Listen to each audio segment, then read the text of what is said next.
নমস্কার, আমি করবী চলে এসেছি একটা নতুন ব্লগের সাথে অনুদের মেয়েবেলা চ্যানেলে।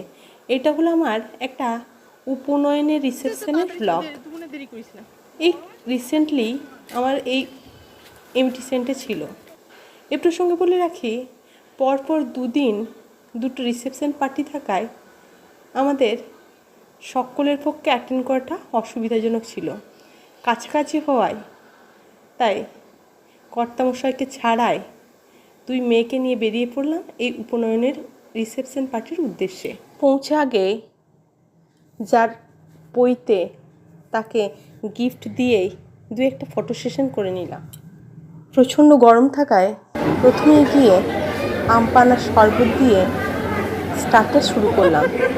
এরপর বেশ কিছুটা টাইম পেরিয়ে যাওয়ায় আমরা চটজলদি খাবারের টেবিলে চলে গেলাম।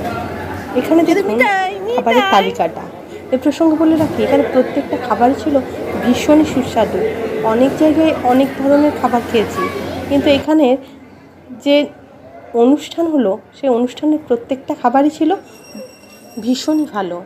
প্রথমেই এলো লেবু নুন, তারপর স্যালাড সহযোগে আসলো ফিশ ফিঙ্গার অথবা পনির পাসিন্দা। স্যালাড থেকে পনির পাসিন্দাটা বেশি পছন্দ করি, তাই পনির পাসিন্দাই নিলাম। এরপর পনির পাসিন্দার পরে চলে আসলো সাদা ভাত, পাবদার ঝাল আর সর্বোপরি মহারানী ডাল, যেটা সত্যি অমৃতের মতো। এছাড়া এঁচোড় চিংড়ি এবং চিকেন এবং মটন, যার যেটা পছন্দ সেই মতো। প্রত্যেকটা খাবারই যথেষ্ট সুস্বাদু। পাঁপড় আর রসগোল্লা ও সন্দেশ। অনেক অনুষ্ঠানেই অনেক ধরনের খাবার খেয়েছি, কিন্তু এত সুস্বাদু খাবার যা প্রশংসা না করলেই নয়। সেটাও আমার খুব পছন্দের প্রিয় সন্দেশ।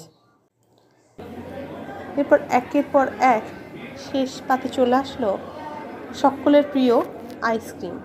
এছাড়া মুখশুদ্ধি হিসাবে হাজমোলার প্যাকেটও ছিল।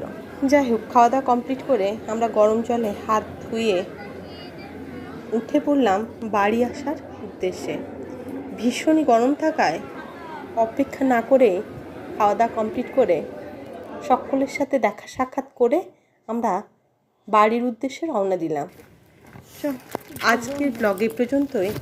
দেখা হচ্ছে নেক্সট ব্লগে অন্য কোনো জায়গায়।